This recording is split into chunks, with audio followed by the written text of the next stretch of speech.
रात का पहला पहर खत्म हो रहा था। कैंप के अंदर हर तरफ खामोशी छाई हुई थी। दहशतगर्दों के गिरोह अपनी बैरकों में सोए हुए थे। कहीं हल्की खर्राटे की आवाजें आ रही थीं तो कहीं खिड़कियां नीमवा थीं और अंधेरे में मध्यम रोशनी छन छन कर बाहर आ रही थी। मेरा दिल धड़क रहा था मगर आंखों में एक अलग ही चमक थी। आज वो रात थी जब मुझे अपनी असल ताकत आजमानी थी। मैंने मंदिर के कमरे में बैठे बैठे अपने दाएं हाथ की उंगली में वो अंगूठी पहनी जो नाग देवता ने दी थी और बाएं हाथ में वो अंगूठी पहले ही मौजूद थी जो नाग रानी ने मुझे बख्शी थी। एक गैबी एतमाद मेरे वजूद में समा गया। मैंने आंखें बंद की, लबों पर खफीफ सा मंतर आया और उंगलियों से अंगूठी को मखसूस अंदाज में रगड़ा। लम्हा भर को ऐसा लगा जैसे हुआ में इर्तिआश फैल गया हो। जमीन के नीचे से सरसराहट उठी, फिर वो सरसराहट बढ़ती गई, इतनी तेज कि पूरा जंगल हिलता सा महसूस होने लगा।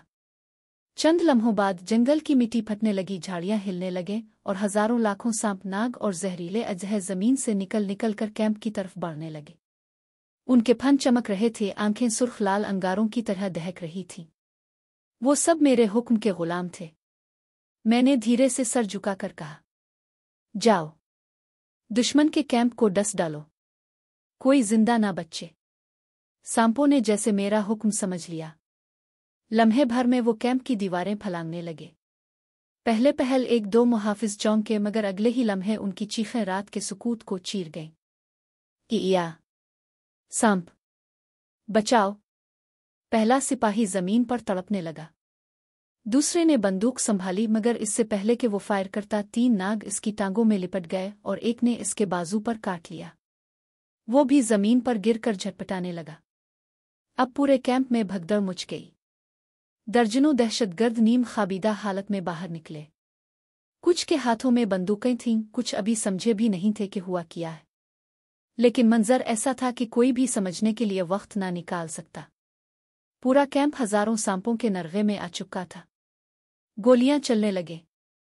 ठक ठक ठक ठक अंधाधुंध फायरिंग की गई, मगर सांप इतने ज्यादा थे कि कोई गोली उनकी सफों को रोक ना सकी।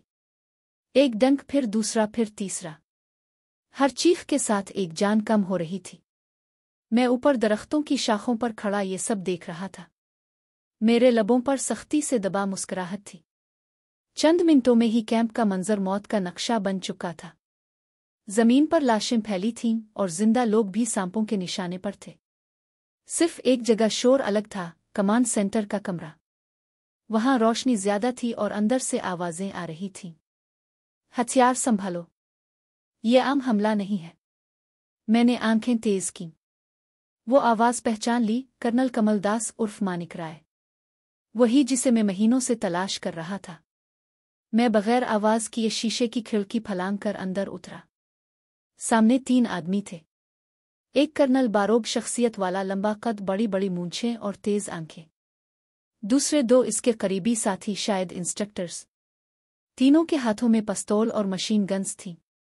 मैंने कदम आगे बढ़ाया। वो चौंक गए। कौन है? कर्नल गिरजा। मैंने मुस्करा कर जवाब दिया। क्या तुम्हें पहचान नहीं आया? मानिक राय। कर्नल उछल पड़ा। इसकी आंखों में खौफ की चमक उभरी।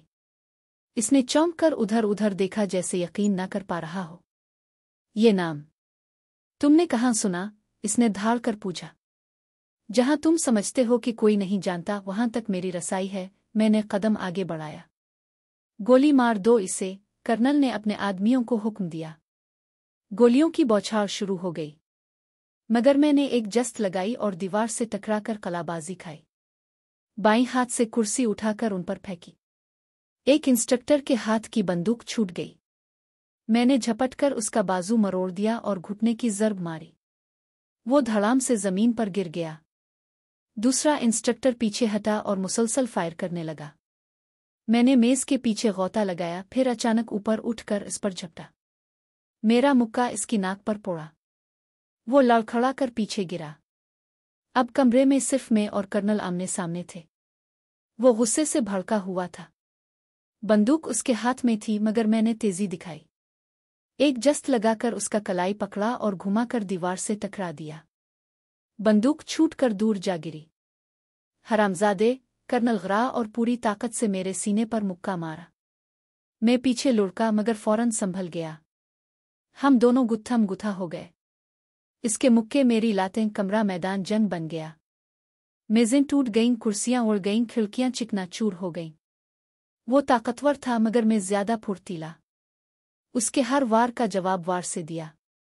कभी मेरा मुक्का इसकी पसलियों पर लगता, कभी इसका घूंसा मेरे कंधे पर पड़ता। पसीने में शराबूर हम दोनों सांस फैलाकर भी लड़ते रहे। आखिरकार मैंने मौके पाकर उसकी गर्दन पर कुहनी मारी। वो घुटनों के बिल झक गया। मैंने इसके बाल पकड़कर सर उठाया और कहा, अब तो मानिक राय की हकीकत खिल ही गई। बोल, दिल्ली में कहाँ छुपता है? किसके साथ मिलकर खेल खेल रहा है?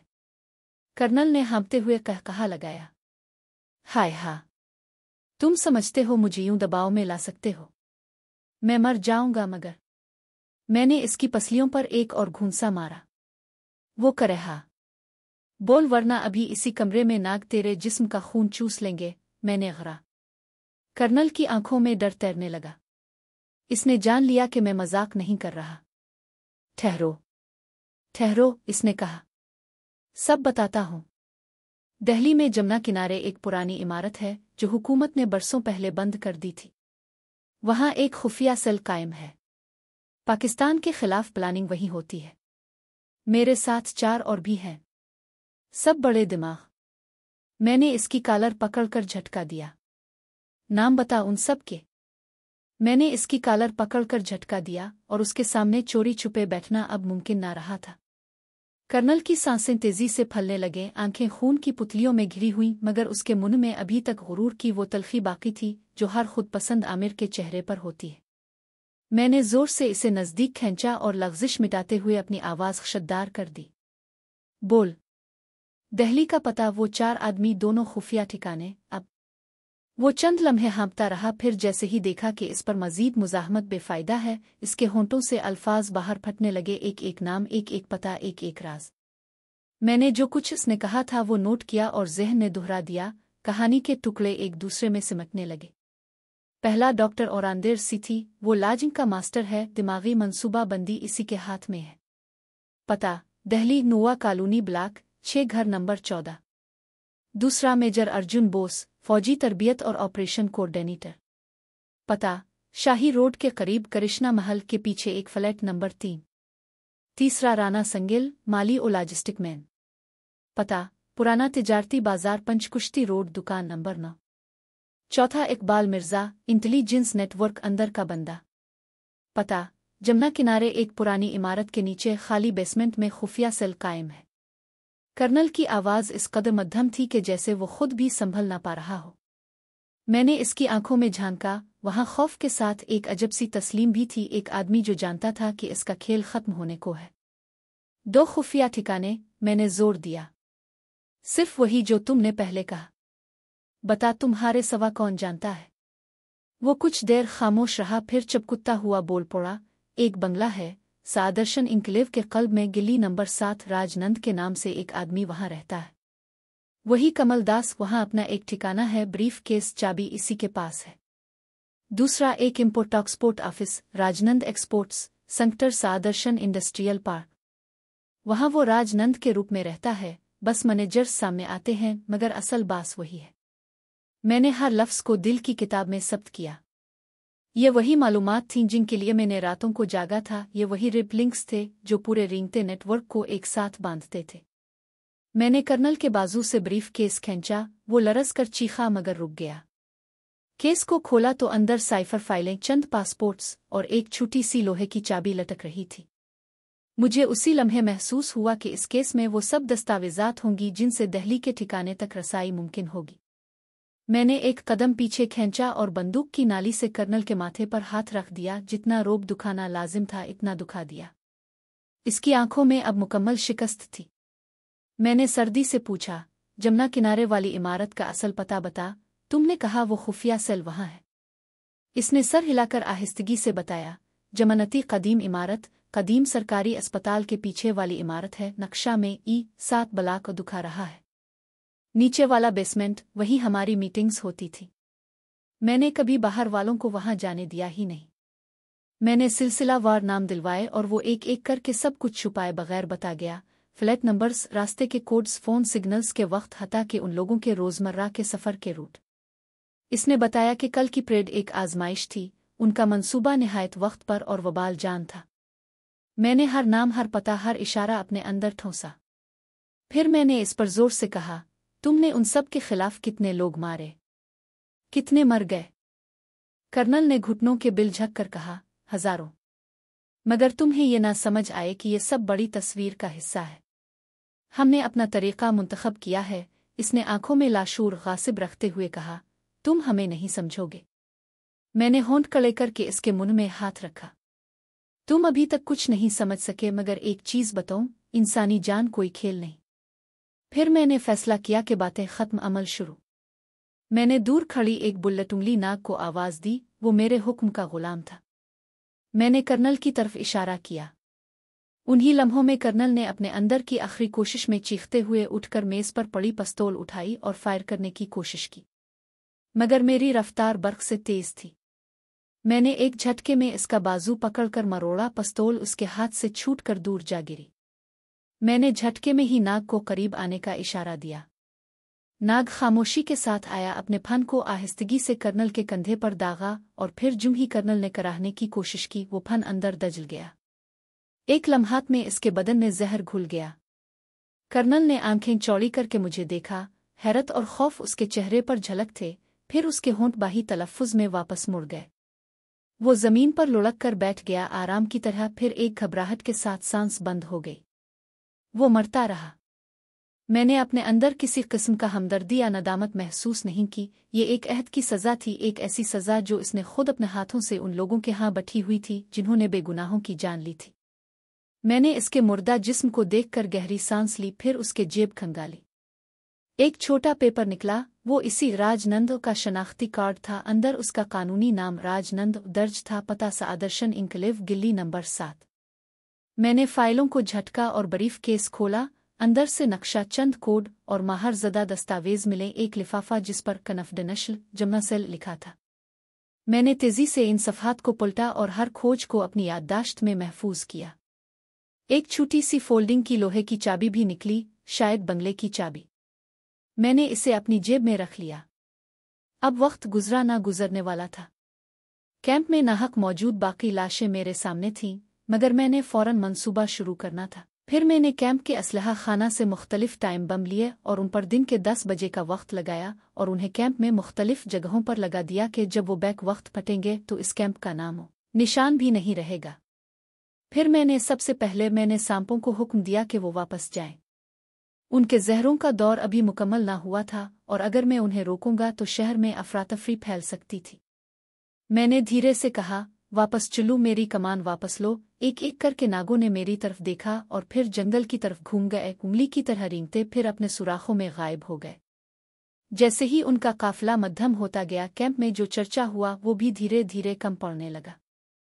लाशें कम हो गईं, चिंकें कत हो गईं और रात ने फिर अपने साए फैलाए। मैंने कैंप पर एक नज़र दौड़ाई, खाली कमरे, बिखरे हुए कागजात और एक मुर्दा ताकत का निशान। फिर मैंने भागकर वो ब्रीफ केस उठाया और चाबी अपनी गिरफ्त में मजबूती से पकड़ ली। मैं जानता था कि इस एक चाबी के साथ दहली की राहें मेरे लिए खिल जाएंगी। राजदूं की झूठ की चाबियां, घटाओ की छपी हुई जोड़े। थोड़ी देर बाद जब जंगल के ऊपर आसमान में हल्की सी रोशनी झलकी तो मैंने दोबारा अंगूठी रगड़ी, नरमी से, मखसूस अंदाज में, और हुआ ने मुझे गिले लगा लिया।